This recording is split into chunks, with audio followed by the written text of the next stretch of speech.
আজকে আমরা 40টা advance daily use English বাক্য শিখব। এমন কিছু কিছু বাক্য শিখবো যেগুলো আমাদের প্রত্যেক দিন লাগে এবং সেই বাক্যগুলো কিভাবে আমরা ডিফারেন্ট সিচুয়েশনে ইউজ করতে পারি। সো শুরু করে দিই। মনে করেন আপনি কাউকে জিজ্ঞেস করতে চান যে সে কেমন আছে, আপনি কি সিম্পলি জিজ্ঞেস করবেন হাউ আর ইউ? অবশ্যই আপনি এটা জিজ্ঞেস করতেই পারেন, কিন্তু এখন কিন্তু আপনি আরো অনেক অ্যাডভান্সড ইউজার হচ্ছেন, রাইট? আপনি আস্তে আস্তে আপনার স্পোকেন ইংলিশে আরো বেশি দক্ষ হচ্ছেন। তো আপনি কি বলতে পারেন? হোয়াটসঅ্যাপ। হোয়াটসঅ্যাপ আমরা সাধারণত খুব ইনফর্মাল সিচুয়েশনে যদি থাকি, মনে করেন আপনারা বন্ধু বান্ধব মহলে আছেন, সেই ক্ষেত্রে কিন্তু আপনারা চাইলে ইজিলি জিজ্ঞেস করতে পারেন হোয়াটসঅ্যাপ, মানে কি অবস্থা। হয়তো আপনি এটাও বলতে পারেন হোয়াটস নিউ, মানে নতুন কি কি অবস্থা বা নতুন কি কি কি হয়েছে আমাকে বলো, হোয়াটস নিউ। অথবা আপনি এটাও বলতে পারেন হাউজ ইট গোয়িং, কেমন যাচ্ছে দিনকাল, হাউজ ইট গোয়িং। অথবা আপনি এটাও বলতে পারেন how are things. How are things is pretty similar to মনে করেন কি অবস্থা, কেমন যাচ্ছে দিনকাল। এগুলো সবকিছুরই মিনিং কিন্তু মোটামুটি সেম। সো নতুন করে শেখার মতো কিন্তু কিছু নাই। অ্যান্ড এটাই অনেক অ্যামেজিং, আপনি বিভিন্ন সিচুয়েশনে বিভিন্নভাবে সেন্টেন্সগুলো ইউজ করতে পারবেন, মিনিংটা কিন্তু চেঞ্জ হচ্ছে না। আপনি হাউ আর ইউ জিজ্ঞেস করার জন্য এগুলো সব জিজ্ঞেস করতে পারবেন। এখন আপনি মনে করেন যে আপনি একটু ফর্মাল একটা সিচুয়েশনে আছেন, আপনি হয়তোবা হে হোয়াটসঅ্যাপ এভাবে বলতে পারবেন না। তখন আপনি কি বলতে পারেন? আপনি হয়তোবা বলতে পারেন how's life treating you. How is life treating you, মানে আপনার আশেপাশে যা যা হচ্ছে ওগুলো আপনাকে কিরকম ট্রিট করছে, ভালো যাচ্ছে না খারাপ যাচ্ছে। How is life treating you. অথবা আপনি এটাও বলতে পারেন what have you been up to recently, মানে আপনি রিসেন্টলি কি কি করেছেন। হয়তো আপনাদের বেশ কয়েকদিন দেখা হয়নি, তখন আপনি জিজ্ঞেস করতে পারেন যে what have you been up to recently. এখন মনে করেন কেউ আপনাকে যদি এত সুন্দর করে হাউ আর ইউ, এত ভাবে যে হাউ আর ইউ বলা যায়, সো এরকম সুন্দর করে কেউ যদি আপনাকে হাউ আর ইউ জিজ্ঞেস করে, তাহলে কি আপনি I am fine thanks just এটা বলে রেখে দিবেন? না, আরো অনেক সুন্দর করে কিন্তু হাউ আর ইউ এর রিপ্লাই দেওয়া যায়। যেমন সবচেয়ে ইজি হলো অফকোর্স যে I am fine thanks, how are you, যে আমি ভালো আছি, ধন্যবাদ, আপনি কেমন আছেন। বাট এটা খুবই ইজি, আমরা কিন্তু এত ইজি বলবো না, রাইট? আমরা চেষ্টা করবো আরেকটু সুন্দরভাবে বলার। সো মনে করেন আপনি অনেক বেশি ভালো নেই, আবার অনেক বেশি খারাপও নেই, মোটামুটি একটা পর্যায়ে আছেন, তখন কি বলতে পারেন? Pretty good. Pretty good. এখন মনে করেন আপনাদের দেখা হওয়ার পর, আপনাদের অনেকদিন পর দেখা হলো, কিন্তু আপনার লাইফে হয়তো বা খুব একটা কিছু চেঞ্জ হয়নি, মোটামুটি আগে যেমন সব ছিল এখনো সবকিছু তেমনই আছে। তখন আপনি কি বলতে পারেন? Same old really. Same old really, মানে আমার লাইফে যা আগে যেরকম ছিল এখনো মোটামুটি সেরকমই আছে। Same old really. এখন মনে করেন যে আপনি খুব একটা ভালো নেই, তখন আপনি কি বলতে পারেন? Not so great really. Not so great really, মানে আমি খুব একটা বেশি ভালো নেই।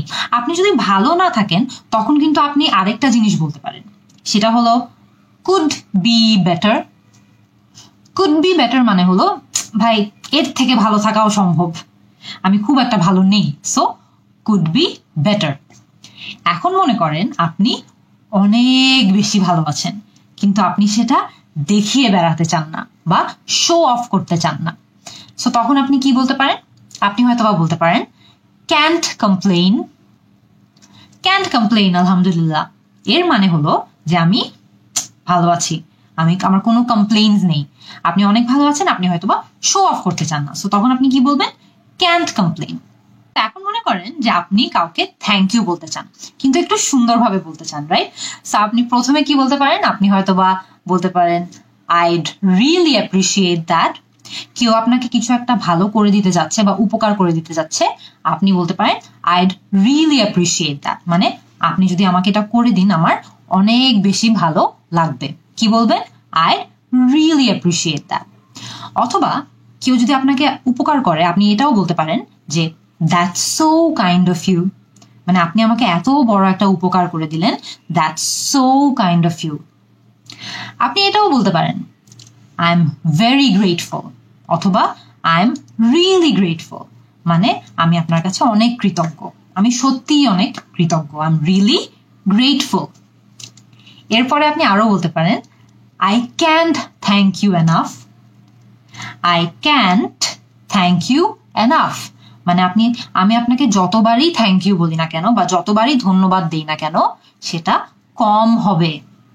I can't thank you enough. আপনি এটাও বলতে পারেন থ্যাংক ইউ হিসেবে, বা থ্যাংক ইউর পরিবর্তে আপনি এটাও বলতে পারেন আই ও ইউ ওয়ান, মানে আমি আপনার কাছে ঋণী হয়ে রইলাম। I owe you one. I owe you one এর সাথে অনেক সিমিলার একটা সেন্টেন্স আসে, সেটা হলো I owe you big time. দুটোরই মিনিং কিন্তু সেম, যে আপনি এত বড় একটা উপকার আমাকে করে দিলেন, আমি আপনার কাছে ঋণী হয়ে রইলাম। সো আপনি বলবেন আই ও ইউ ওয়ান, অথবা আপনি বলবেন I owe you big time. খেয়াল করে দেখুন, যখন এত সুন্দর করে কেউ আপনাকে থ্যাংক ইউ বলছে, তখন আপনার অনেক সুন্দর করে ওয়েলকামও তো বলা লাগবে, রাইট? আপনি জাস্ট ইউর ওয়েলকাম বললে তো ব্যাপারটা হলো না। সো তখন আপনি কিভাবে সুন্দর করে ওয়েলকাম বলতে পারেন? আরেকটা জিনিস খেয়াল করে দেখেন, যখন আপনারা আমাকে কমেন্ট সেকশনে থ্যাংক ইউ বলেন, যে থ্যাংক ইউ আপু আমাদেরকে এত সুন্দর করে পড়ানোর জন্য, বা থ্যাংক ইউ আপু এই টপিকটার অনেক দরকার ছিল, খেয়াল করে দেখেন অনেক ক্ষেত্রে কিন্তু আমি ইয়োর ওয়েলকাম বলি, আবার অনেক ক্ষেত্রে আমি অন্যভাবে ইয়োর ওয়েলকাম বলি। কি বলি? Any time. ওয়েলকামের পরিবর্তে এনি টাইম। এনি টাইম মানে হলো যে আমি এই জিনিসটা আবারও আপনাদের জন্য যখন দরকার পড়ে করতে পারবো, এনি টাইম। এরপরে আমি আর কি বলতে পারি? ইউর মোস্ট ওয়েলকাম, মানে কোনো ব্যাপার না, একদম মানে আমি যদি থ্যাংক ইউ সো মাচ বলে কেউ আমাকে, আমি হয়তো বলবো ইউর মোস্ট ওয়েলকাম। ইয়োর ওয়েলকামের থেকে কিন্তু ইয়োর মোস্ট ওয়েলকাম অনেক বেটার সাউন্ড করে।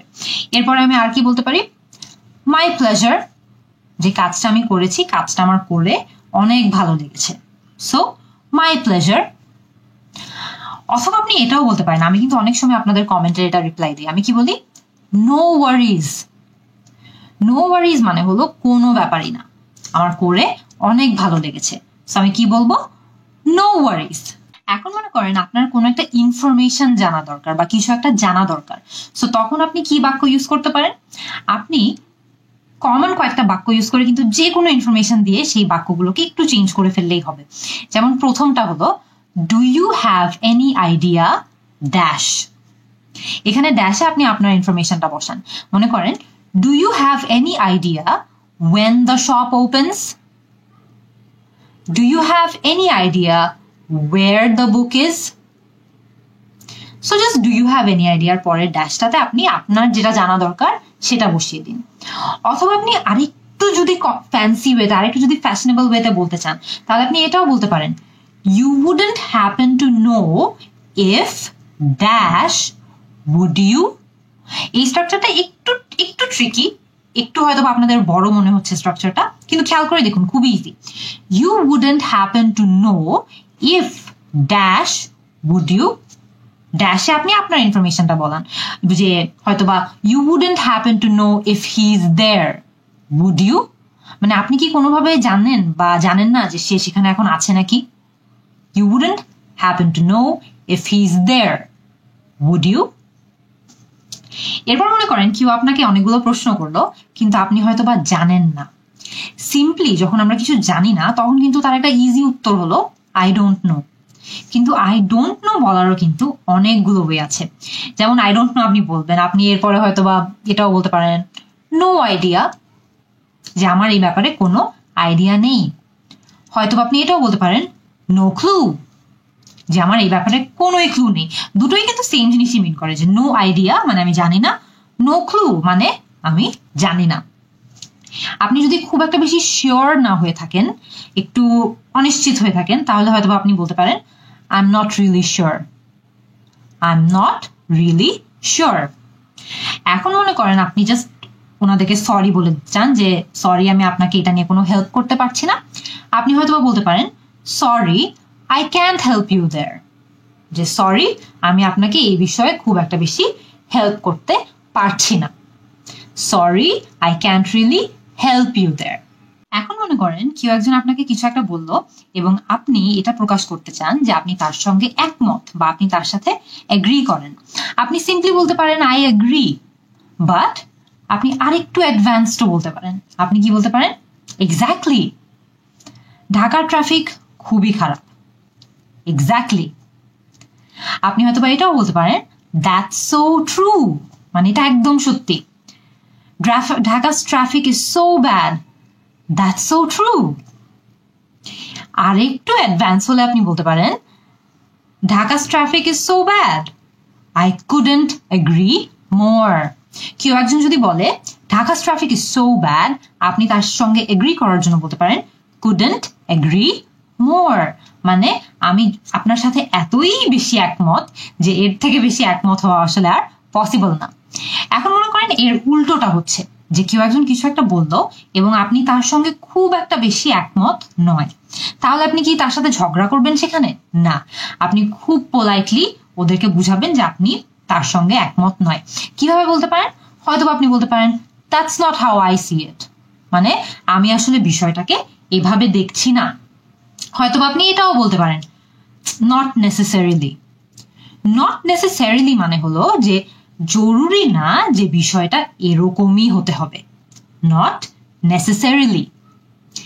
এরপরে আপনি আরেকটু সুন্দর করে বলতে পারেন, সেটা কিভাবে? আই কুডেন্ট ডিসএগ্রি মোর। মনে আছে আমরা একটু আগে শিখেছিলাম আই কুডেন্ট এগ্রি মোর মানে হলো যে আমি আপনার সঙ্গে এর থেকে বেশি আসলে আর একমত হতে পারবো না। আই কুডেন্ট ডিসএগ্রি মোর এটার ঠিক অপোজিটটা মিন করে বা ঠিক উল্টোটা মিন করে যে আমি আপনার সঙ্গে এত বেশি ডিসএগ্রি করি যে আমাদের মতের মধ্যে আসলে এর থেকে বেশি অমিল হওয়া সম্ভব না, কারণ এত বেশি অমিল অলরেডি আছে। মনে করেন এখন আপনাদের কথাবার্তা মোটামুটি শেষ, আপনারা এখন গুড বাই বলবেন।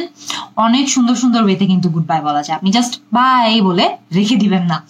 আপনি হয়তো বলতে পারেন it was nice chatting with you, যে আপনার সঙ্গে কথা বলে আমার খুবই ভালো লেগেছে। হয়তোবা আপনি আপনার ঘড়ির দিকে পয়েন্ট করে বলতে পারেন I need to take off, অথবা I need to get going. দুটোই আপনি চাইলে কিন্তু ঘড়ির দিকে পয়েন্ট করে বলবেন, মানে আপনার একটু টাইম কম হাতে, I need to get going. অথবা আপনি এটাও বলতে পারেন স্পিক টু ইউ সুন, মানে আশা করি আপনার সঙ্গে আমার আবারও কথা হবে। সেইভাবে কিন্তু আমরা আজকে 40টা এরকম বেশ advanced English daily use English sentences শিখতে পেলাম, রাইট? আপনারা আমাকে এরকম আরো কিছু সেন্টেন্স ইউজ করে কমেন্ট সেকশনে জানান তো আপনাদের কি কি এরকম সেন্টেন্স প্রত্যেক দিন ইংলিশে ইউজ করা লাগে। আমিও আপনাদের উত্তরের অপেক্ষায় থাকবো। See you in the next class.